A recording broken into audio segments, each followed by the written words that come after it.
오늘 사도행전을 보게 되면은 이렇게 새롭게 시작하는 하나의 장면 속에 한 특별한 단어와 함께 시작하는 것을 보게 됩니다. 뭐 자주 있는 건 아니지만은 그래도 종종 나타납니다. 그 단어가 뭐냐면은 그때에라는 말입니다. 그때에라는 말.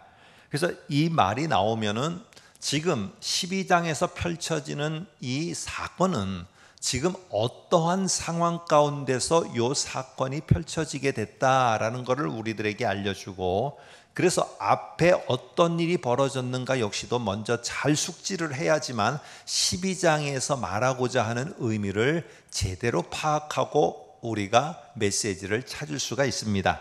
그래서 11장을 보게 되면은 그때가 어떤 때라는 것을 우리들에게 암시를 해주고 있어요. 이때는 어떤 때냐 하면은 이 안디옥 교회라고 이방 지역에서 처음으로 세워진 교회입니다. 그렇기 때문에 상당히 중요한 역할을 하고 있는 교회인데, 그 지역인 안디옥에서 어떻게 되었는가 한번 11장 21절에 보면 이렇게 말합니다. 주의 손이 그들과 함께 하심에 수많은 사람들이 믿고 주께 돌아오더라. 교회가 개척됐을 뿐만 아니라 예수를 믿는 사람들이, 주께 돌아오는 사람들이 상당히 많아졌어요. 교회가 한마디로 말하면, 한 단어로 말하면 상당히 양적으로 부흥을 하게 된 것입니다. 그뿐만 아니라 이 예루살렘이 있던 이 지역은 당시에 상당히 흉년으로 인해서 사람들의 살기가 어려웠습니다. 그러니까 예루살렘에 있는 교회 성도들도 뭐 다를 수가 없죠. 모두가 다 경제적으로 어려우니까. 그럴 때 안디옥이라는 멀리 떨어져 있는 소아시아에 떨어져 있는 이 교회가, 세워진 교회가 어려움을 겪고 있는 예루살렘 교회 성도들을 우리가 돕자라고 해서 11장 29절에 보니까 제자들이 각각 그 힘대로 유대에 사는 형제들에게 부조라고 하는 말은, 여기에 쓰인 부조는 헌금입니다. 헌금을 전달하기로 작정을 했습니다. 그러니까 이 어려움에 처해 있는 예루살렘 교회를 돕고자 하는 마음인 것이죠. 그러니까 사실 보면은, 어찌 보면은 하나님 앞에서 참 좋은 일들이 세워지고 행해지고 있었던 거예요. 교회가 세워지고 교회의 성도들이 더욱더 많아지고, 뿐만 아니라 그들의 마음들이 어려운 교회를 돕고자 하는 이런 애씀이 있고, 자, 이러한 모습이 일어나면은 당연히 하나님께서는 그런 교회와 그런 성도들을 더 복되게 하셔서 저 좋은 길로 인도를 해서 그런 일들만 일어나게 해야 되지 않겠습니까? 그런데 교회가 이렇게 성실히 성장하고 성실히 잘하고 있는데 그때에 어떤 일이 벌어졌느냐? 오늘 그게 12장 1절, 2절, 5절에 나오는 이야기입니다. 이렇게 잘했으면은 하나님이 더 복 주고 더 잘되고 더 풍요롭게 하셔야지 왜 이런 일이 일어날까? 어떤 일일까요? 한번 볼까요? 1절에 그때에 헤롯 왕이 손을 들어 교회 중에 몇 사람을 해하려 하여, 죽이려고 하여 계획하였다가 첫 번째로 죽임을 당한 자 요한의 형제 야고보를 칼로 죽이는 일이 벌어집니다. 말하면은 오늘 교회가 더 하나님 앞에 이렇게 잘하는데 왜 우리의 지도자를 이렇게 죽음에 넘겨줘야만 됐을까? 그리고는 다음에 5절에 보니까 베드로도 죽이려고 하는데 요때 유대인의 명절이 딱 낀 거예요. 그러니까 감옥에 가둬두었다가 명절이 끝나면 이제 베드로를 잡아 죽이려고 하는 거, 요 장면이 바로 저와 여러분이 읽은 요 12장의 앞부분입니다. 자, 왜 그럴까? 왜 도대체 우리에게는 내가 잘하고 신앙생활 잘하고 예배도 잘하고 예배도 회복되면은 좋은 일이 있어야 되는데 왜 내 앞에 위기가 닥치지? 내가 경제적인 위기, 사업장의 위기, 일터의 위기, 사람과의 관계의 위기, 건강의 위기, 내게 왜 이런 것이 벌어지지? 할 때 오늘 이러한 위기라는 상황을 내가 새롭게 보기 위해서 우리가 지난주에 본 것처럼 열린 마음이 필요하고 말씀을 통해서 그 상황을 새롭게 보는 성령의 인도하심이 필요하다. 오늘 이런 메시지가 오늘 이 12장에서 오늘 우리들에게 해주고 있는 이야기입니다.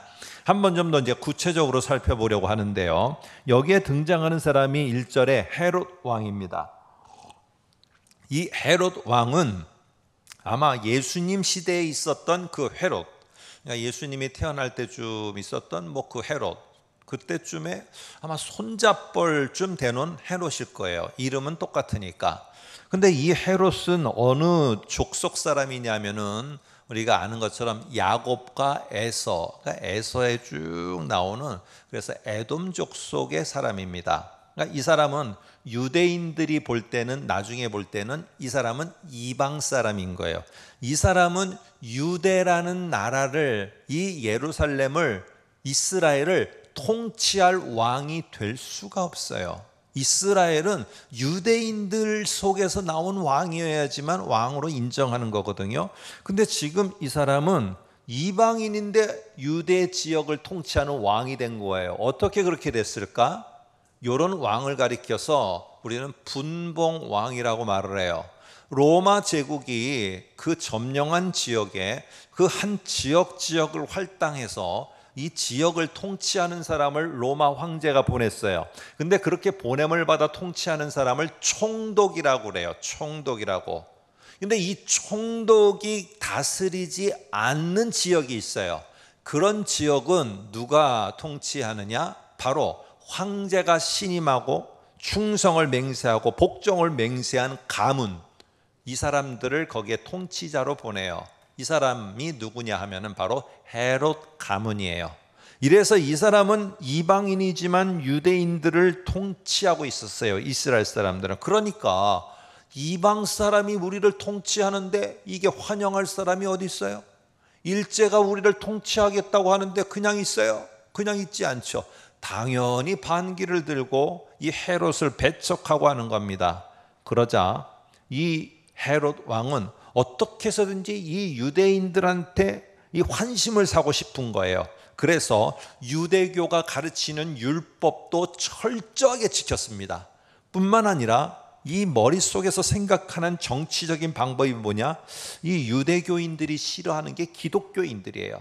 이게 완전히 하나님을 모독하고 있다라고 생각하고 그런 죄인인 예수를 믿고 있다고 생각하는 이들을 갖다가 그 중에 지도자 몇 명을 잡아 죽이면은 이 헤롯, 이 왕이 유대인들한테 신임을 얻겠구나라고 하여서 오늘 첫 번째로 1절에 보니까 이런 배경 속에서 바로 등장하게 돼서 2절에 요한의 형제 야고보를 칼로 죽여버립니다. 뭐 때문에? 정치적으로 자기의 입지를 확고히 하기 때문에. 근데 이 일을 보고 3절에 보니까 유대인들이 이 일을 보고 기뻐하는 것을 보게 됩니다. 너무너무 기뻐하는 거예요.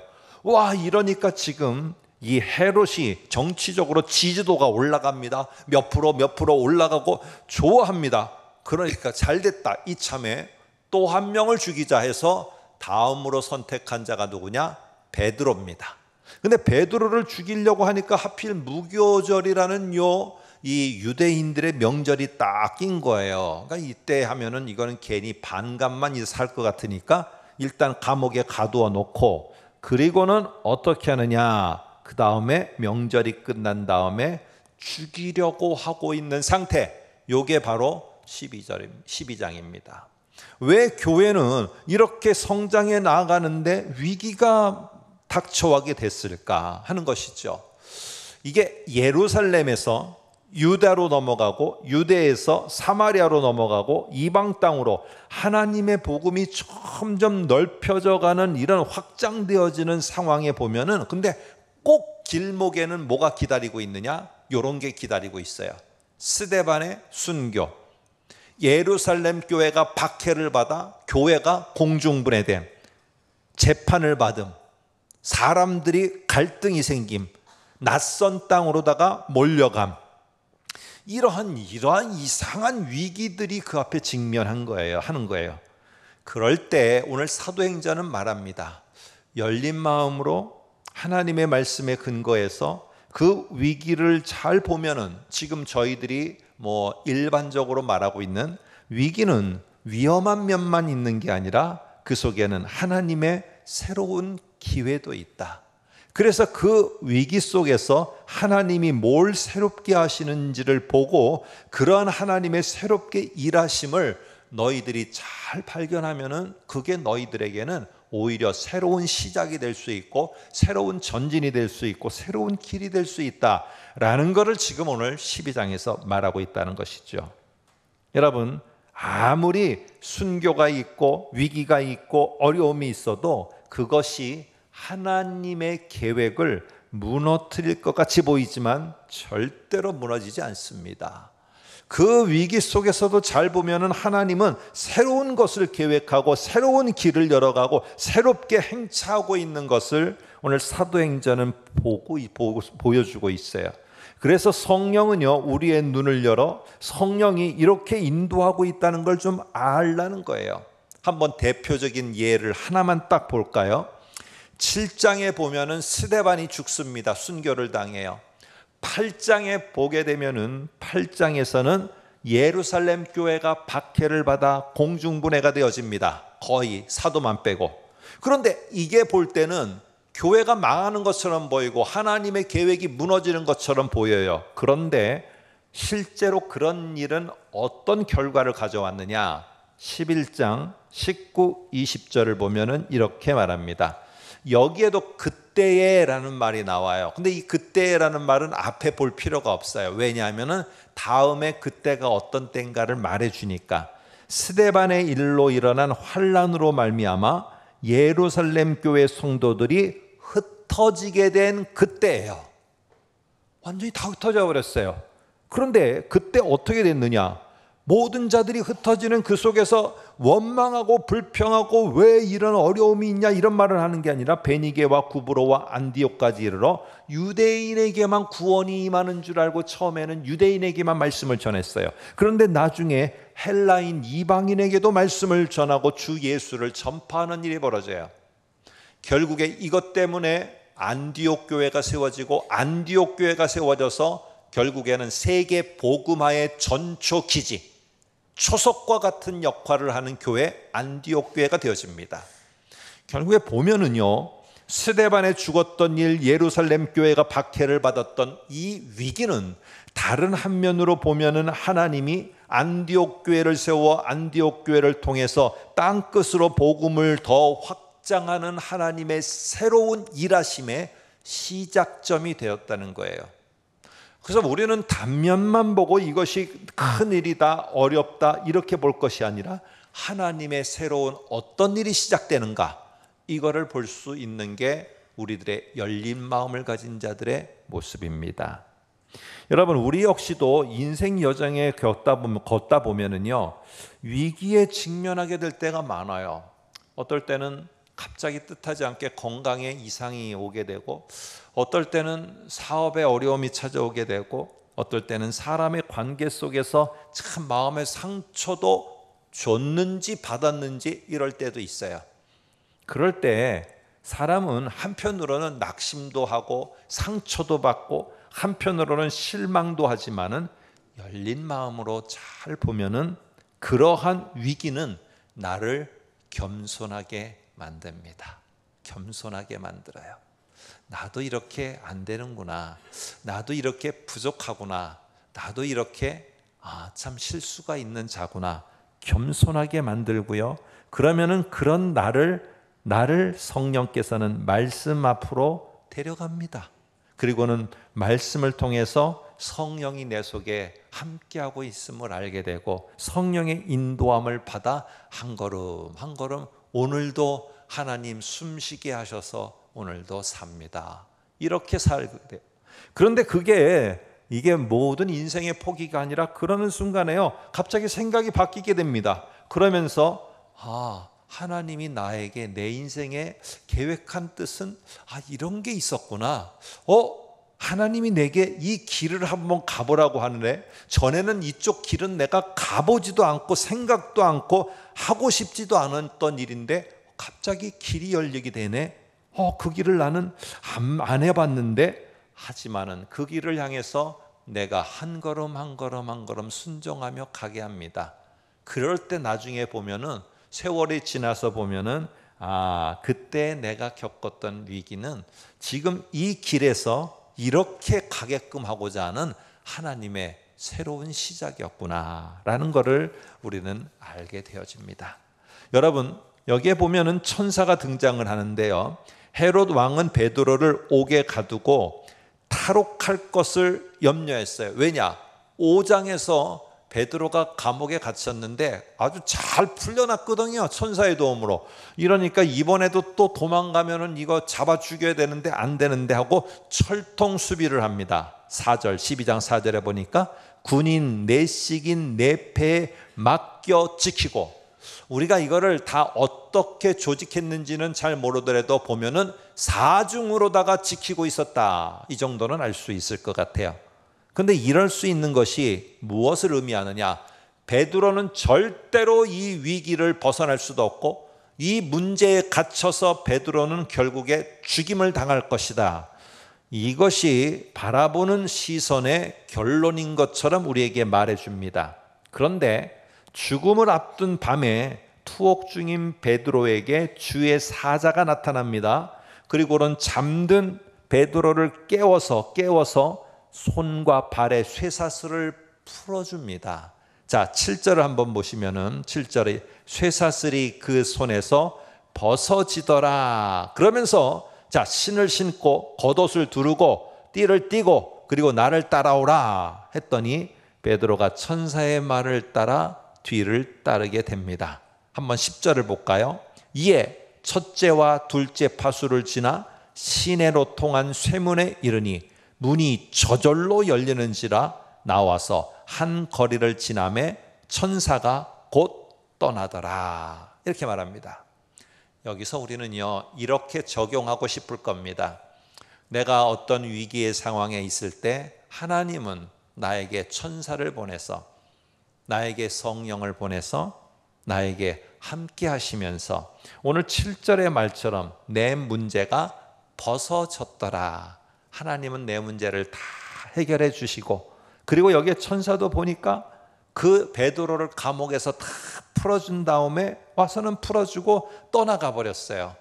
천사의 역할은 무엇처럼 보이느냐? 오늘 여기에 보니까 옥에 갇힌 베드로의 위기를 해결해 주기 위해서 등장하고, 이 위기가 해결되니까 떠나가는 것. 그러니까 하나님에 대한 관심과 우리의 기대는 온통 목적이 뭐냐? 문제 해결, 위기 해결. 이게 목적인 것처럼 우리들에게 보여져요. 여러분, 오늘 성령이 지금 베드로를 갖다가 이렇게 인도한 것, 위기를 해결해 주는 것이 목적이었을까요? 그렇다면 스데반은 왜 죽어야 됩니까? 스데반은 왜 죽어야 되는 거죠? 나는 하나님 앞에 예배는 물건이거니와 내가 하고 있는 일터와 사업장 속에서 어떻게든지 주를 위해서 모든 것들을 드리고 살려고 하는데, 왜 내 사업장과 일터는 어려워야 되고 내 마음은 힘들어져야 되는 것일까요? 오늘 주님은 이 문제를 해결해 주는 게 과연 나를 향한 최종 목적이었을까요? 그러면 스데반은 왜 죽게 두고, 왜 야고보는 죽게 두고 베드로는 살렸을까? 오늘 질문이 되지 않겠습니까? 오늘 베드로는요, 오늘 스데반은요, 모두가 다 성령의 인도함을 받은 자예요. 그러나 오늘 이 주의 사자 성령이 함께하는 목적은 위기라는 이 문제를 해결하는 게 목적이 아니에요. 오늘 이 속에는 뭐가 있느냐? 베드로는 알고 있었어요. 5장에 동일한 경험을 했거든요. 주의 사자가 옥문을 열고 이 베드로를 인도해 줬어요. 그런데 목적이 뭐냐? 주의 사자가 명확하게 가르쳐 줬어요. 5장 20절 이렇게 말합니다. 가서 성전에 서서 이 생명의 말씀을 다 백성에게 말하라 라고 해요. 근데 이 생명의 말씀, 예수에 대한 복음을 전하다가 5장에 감옥에 갇혔거든요. 그러면 감옥에 갇혀서 풀어주는 게 목적이었으면 이제는 네가 저만큼 니네가 피해가 있어라, 베드로야 다른 나라로 좀 가 있어라, 이래야 되지 않는데 가서 또 말씀을 전하라는 거예요. 근데 그 말씀을 전하는 것 때문에 오늘 이 12장에서는 또 옥에 갇힙니다. 그러면 옥에 갇혀서 또 풀어줘요. 그러면 베드로는 자신이 벌써 몸 밖에 있는지 밖에 있는지 어쨌든 자기 몸이 이 옥 밖에, 감옥 밖에 나와 있는 것을 알았어요. 그러면 오늘 이 베드로는 도망가야 되지 않겠습니까? 그런데 이 베드로가 진짜 도망가는 것처럼 보여요. 한번 볼까요? 곧장 이 베드로는 마가 요한 어머니 마리아의 집으로 갑니다. 그리고는 교회 성도들에게 내가 살아왔다라고 하면서 알립니다. 그리고는 예수의 형제 야고보, 아까 죽은 야고보하고는 다른 야고보입니다. 그리고 다른 형제에게 내가 살아왔다라고 말해다오 하면서 그 다음 17절을 보세요. 이렇게 말합니다. 이 말을 전하라, 내가 살았다는 말을 전하라 하고 그 다음 말입니다. 떠나 다른 곳으로 가니라. 베드로가 이번에는 또 죽을 것 같으니까 도망갔네요. 이번에 주의 천사가 나를 풀어준 거는 이번에는 남아있지 말라는 거구나, 괜히 또 말씀 전하다가 잡히면 안 되니까 도망가라는 거구나 하고 풀어줬구나. 베드로는 이렇게 한 게 아니라는 거예요. 왜냐? 힌트가 있어요. 여기에 동그라미를 쳐보세요. 떠나라는 말과 17절에 가니라, 가다라는 말을 이 동그라미 치면은 이거는 중요한 이 속에 쓰이는 이 특별히 누가, 사도행전을 쓴 누가가 특별한 의미로 쓰고 있어요. 왜냐? 베드로는 죽음을 피해 떠난 것이 아니고요, 분명히 뭔가 다른 의도가 있어요. 이게 뭐냐? 그걸 알기 위해서 떠나가다 이 말을 동그라미 쳐보면은 그 다음에 7장 3절이라고 적어 놓으면은 스데반이 7장에서 설교를 합니다. 이 설교를, 스데반의 그 유명한 설교를 하고 마지막에 순교하고 죽게 되는데 그 설교의 첫 번째가 누구냐? 대상이 아브라함입니다. 아브라함에 대해서 지금 이 스데반이 말하면서 7장 3절에 이렇게 말하는 겁니다. 하나님이 아브라함에게 이렇게 말했다는 거예요. 네 고향과 친척을 떠나, 아까 똑같은 말이죠. 내가 내게 보일 땅으로 가라. 오늘 이 아브라함은 갈 바를 알지 못했어요. 그러나 하나님을 신뢰했고 하나님의 명령 앞에 하나님의 약속이 이루어질 것을 보고 그는 떠나갔어요. 이러한 아브라함의 모습처럼 지금 하나님을 신뢰하고 하나님이 어디로 가든지, 성령이 어디로 가라 하든지, 성령이 내게 또 다른 곳에 가서 복음을 전하고 예수를 증거하라고 하면은 나는 가노라 하며 전적으로 성령을 의지하고 성령에 순종하고 성령의 인도함을 받아 오늘 베드로는 떠나간 거예요. 여러분, 베드로는 예루살렘을 떠나 다른 데로다가 도망가지 않았어요. 어떻게 할 수 있느냐? 오늘 15장에 보면은 이 교회 안에 문제가 생겼어요. 어떤 문제냐? 어떻게 율법에 의하면은 할례를 받아야지 구원을 받는다고 했는데 예수만 믿는다고 구원을 받느냐? 이건 안 되겠다. 유대인 기독교인들이 반발했어요. 이것 때문에 아니다, 예수만 믿으면 복음은 받으면 드리면 구원을 받고 성령이 임하는 걸 우리가 봤다니까. 이 문제 때문에 회의가 벌어졌어요. 그때 앞에 나와서 설명을 하는 자가 누구냐? 고넬료의 이야기를 갖고 설명을 하는 사람이 베드로입니다. 베드로는 떠나가니라, 다른 곳으로 위험이 있을까 떠나지 않았어요. 그런데 이 단어를 쓰는 건 뭐냐? 베드로가 철저하게 성령의 인도함을 받아 이런 위기 상황에서 위기가 해결되는 것 같다 할지라도 그게 내게 최종 목적이 아니고, 위기가 안 해결된다 할지라도 그게 최종 결론이 아니라, 위기면 위기 속에서, 위기가 해결되면 해결되는 속에서 우리 모두는 다 하나님의 새로운 시작 가운데, 새롭게 일하심 가운데 있다는 거예요. 여러분, 스데반은 문제가 해결되지 않는 것처럼 보이며 순교를 당했습니다. 그러나 그걸 보고 있던 한 청년이 있었어요. 바로 사울이라는 바울이었어요.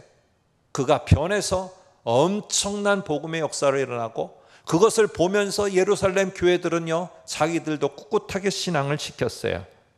여러분, 해결되지 않은 상태에서도 하나님의 새로운 일하심은 있고 그 속에서 쓰임을 받는 것입니다. 오늘 여기에 보면은 사도행전 12장 베드로와 관련된, 베드로가 갇혔다가 풀어주게 되는 요 사건에는 중요한 연결고리가 있습니다. 어디하고? 출애굽기 12장하고. 이걸 의도적으로 이런 단어들을 써서 이 상황을 묘사했어요. 한번 표를 볼까요? 이렇게 말합니다. 베드로가 지금 옥에 갇혀 있는 이런 모습에서 그 전날 밤에, 근데 출애굽기 12장에도 내가 그 밤에 급히 일어나라, 급히 먹으라, 띠를 띠고 신을 신으라, 띠를 띠고 신을 신고. 자, 사도행전 12장에 베드로가 감옥에 갇혔다가 풀어나는 상황과 이스라엘이 이집트에 갇혀 있다가 풀어나는 상황이 상당히 유사하다. 그래서 지금 베드로는 이 속에서 출애굽에서 이스라엘이 벗어나는 것과 같은 유사한 상황이라는 걸 우리들에게 알려줘요. 여러분, 출애굽 때 이 이스라엘 백성은요, 이집트에서 구원을 받았다, 이게 출애굽이다? 아닙니다. 이거는 시작이었고, 출애굽은 시작이었고, 진짜 중요한 목적은 가나안 땅에 들어가서 자기들이 할당받은 곳에 가서 그 땅을 점령하는 사명을 위해서 출애굽이 있는 거예요. 오늘 똑같은 상황 속에서 이 베드로는 지금 옥에서 풀려난 것이 다 해결된 문제 해결의 끝이 아니고 어떤 중요한 목적을 있는데, 이스라엘이 가나안 땅에 들어가 그의 사명이 있듯이 베드로는 도망하는 게 아니라 피하는 게 아니라 지금 이 옥에서 풀려나 더 중요한 사명을 감당하는 길에 이제 시작을 했다라는 걸 알려줍니다. 여러분, 오늘 후에 교회 지도자를 죽이고 감금했던 헤롯은요, 정치 경제적인 이런 목적을 위해서 두로하고 시돈이라는 해변가에 있는 도시입니다. 이방인 지역인데 거기 가서 연설을 하다가 죽게 됩니다. 어떻게 죽느냐? 12장 23절에 보니까 헤롯이 영광을 하나님께 돌리지 아니하므로 주의 사자가 곧 친히 벌레에게 먹혀 죽게 됩니다. 자, 비슷하죠, 패턴이. 바로가 결국에는 모든 것들 속에 불신앙으로 보이다가 순종하지 않다가 죽임을 당합니다. 바로의 심판입니다. 심판받음입니다. 헤롯의 심판받음이에요. 그런데 다른 한편으로는 이스라엘의 구원이에요. 다른 한편으로는 이 하나님의 교회의 구원이에요. 그러면서 이스라엘은 그냥 바로가 죽었으니까 우리가 승리다가 아니라 이스라엘은 사명을 향해서 나아가는 거예요. 오늘 교회는 헤롯이 죽었다 우리가 승리했다가 아니라 교회는 새로운 하나님의 열어주시는 길을 향해서 나아가기를 시작하는 거예요. 그래서 24절에 이렇게 말합니다. 그러나 헤롯은 죽었으나 그러나 하나님의 말씀은 흥왕하여 더하더라, 이렇게 말합니다. 예루살렘 교회는요, 이 야고보를 잃었어요. 이 베드로도 갇혀버렸어요. 뿐만 아니라 앞에서 스데반도 잃었어요. 그럼에도 불구하고 하나님은 멈춰서지 않아요. 위기에서 다 끝나게 만들지 않아요. 위기에서 위기만 보면서 그냥 주저앉아 있게 하지 않아요. 하나님은 그 속에서 말씀이 흥왕하여 더하게 하듯이 우리에게도 새로운 길을 열어가십니다. 누가는요, 오늘 사도행전을 쓴 누가는 이 지금 예루살렘 교회가, 우리는 이렇게 쉽게 얘기하지만 이거를 우리 현대 교회가 당한다고 생각해 보세요. 엄청난 위기거든요. 막 큰 위험이고 큰 문제고 막 이거 안고 끌어안고 막 밤새도록 기도해야 될 기도의 문제예요. 이 엄청난 사건을 갖다가 12장 1절에서 24절에 나오는 거를 딱 가운데다 놓고 어떤 중요한 말로 앞에 뒤에다가 배치를 합니다. 한번 29절부터 볼까요? 자, 여기에 보면은 화면을 보세요. 보면은요, 29절에 보게 되면은 제자들이, 이거 안디옥 교회 사람들입니다. 각각 그 힘대로 유대에 사는 형제들에게 헌금 보내기로, 그 다음 말입니다. 작정하고, 아직 보내지 않았어요. 작정을 하는데 이 헌금이 도달할까? 도달하면 그들에게 잘 쓰일까? 문제가 생겼어요. 어떤 문제냐? 야고보의 순교와 베드로가 투옥되는 일이 벌어졌어요.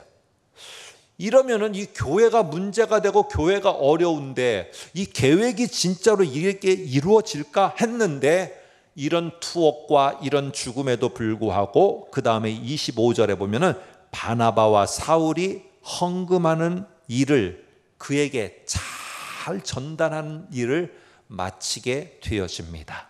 하나님은요, 어떤 어려움에 있어도 하나님은 아까 우리 영상 본 것처럼 끝까지 품어주시는 거예요. 계획으로 다 품어주시고 마지막에 완성, 성취로다가 품어주고 끝까지 품어줘요. 그래서 어떻게 어렵든지 어떤 위기에 있든지 하나님이 나에게 계획하고 나를 작정하신 것은 분명히 성취하게끔 하실 거다. 어떤 어려움이 있어도 이스라엘을 통해서 출애굽시켜서 어떤 일이 있어도 가나안 땅에 들어가 그 사명을 감당하게 할 거다. 중간에 광야가 있던 무엇이 있던 대적이 기다리고 있던 하나님은 무슨 방법을 통해서도 그 계획하신 것을 이루시는 거예요.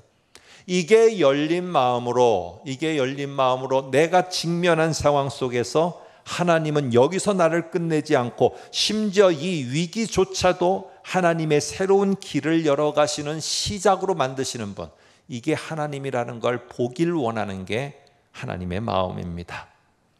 여기는 마치 하나님이 이렇게 감싸고 있으며 계획하신 것을 반드시 성취하겠다는 확신이 들어가 있어요.